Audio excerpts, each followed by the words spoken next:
Alright, so I saw this article. It's from the Telegraph. It's from Melanie McDonagh. Waller-Bridge is brilliant, but Indiana Jones is male to the core.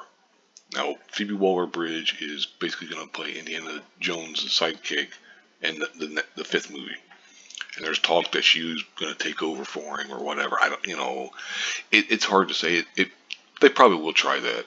But anyway, this article basically hits it on the head.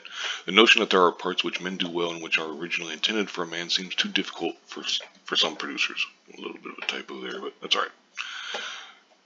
The only thing going for the suggestion that Phoebe Waller-Bridge might replace Harrison Ford as a gentleman archaeologist adventure is that Indiana Jones is a bit of a girl's name, so at least that would fit. Everything else about the idea is bad. Yeah, okay. In the first place, Harrison Ford is Indiana Jones. Ding, ding, ding. That's it right there. You could just stop the discussion right there. Harrison Ford is Indiana Jones. You ain't got to say anything else. He has inhabited the character longer than anyone else can remember, having first surfaced during the rise of Hitler, and the entire franchise has really died with him. Yes, though letting the profitable franchise die isn't the Disney way, which is exactly why they'll probably try this. The nearest thing to a woman adventure on Harrison Ford lines is a weird computer animation escapee, Lara Croft. I like Lara Croft, but okay, The real reason why the notion sucks is that you just know that the sole reason for doing it isn't that Waller-Bridge is doing sterling work as Indiana's sidekick in the latest film. It's simply that almost every role now, pretty well by default, goes now pretty well by default to a woman. Waller-Bridge is a terrific performer and writer, though I didn't really care for the Fleabag phenomenon. I'm the exact same way. I didn't really, the show, I didn't really see a whole lot because it didn't really interest me. But, she was good. And she's good, Anyway, but that clever, funny female persona is all wrong for a character for whom the default adjective is rugged, as in Boy's Own action hero rugged. Indiana Jones is, how can I put this, a man's role. Okay, which I agree with. I mean, but I agree more with the whole. It's Harrison Ford. It can't be anybody else. Anyway, but there are notions that there are parts, but the notion that there are parts which men do well and which were originally intended for a man seems like a challenge for a particular kind of producer.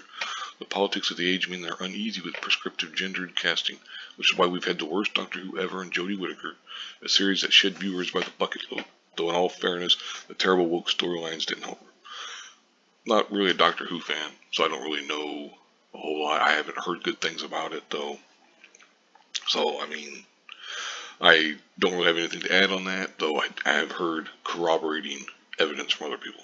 Anyway, it's also why it's quite possible that Daniel Craig may be replaced by a woman for no better reason than we can, which is fucking terrible.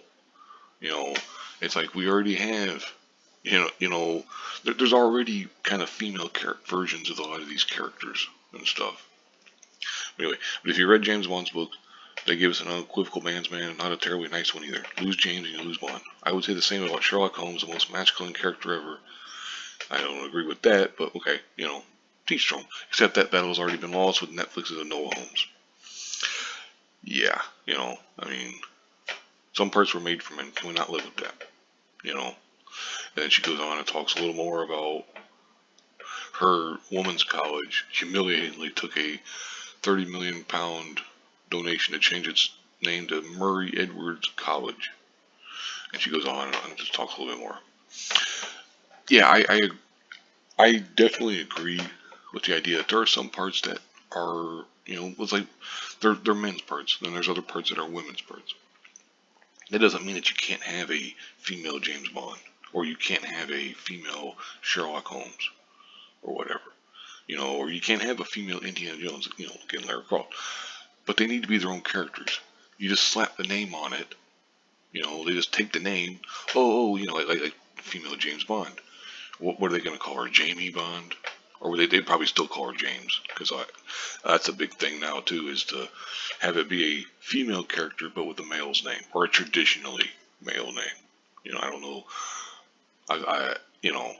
James. When you hear the name James, you don't think of women, you think of men. But anyway. Yeah, I really agree with this article.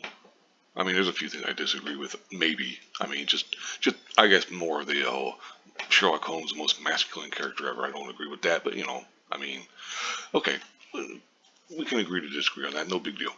But yeah, for the most part, I agree with the article. I think it's really good. It's actually good to see somebody actually saying this stuff. You know, because this is the stuff that all of us, you know, like in the community or whatever, have been saying for a long time. For, you know, at least, what, 3, 4, 5 years, we've been saying this kind of stuff. So it's actually nice to see some people in like the mainstream or whatever saying this. Now, of course, this will get tossed to the side, and she'll get accused of being or having internalized misogyny and all that bullshit. But anyway, I just thought I'd share this article. Uh, Let me know if you agree with it, disagree with it, whatever, you know.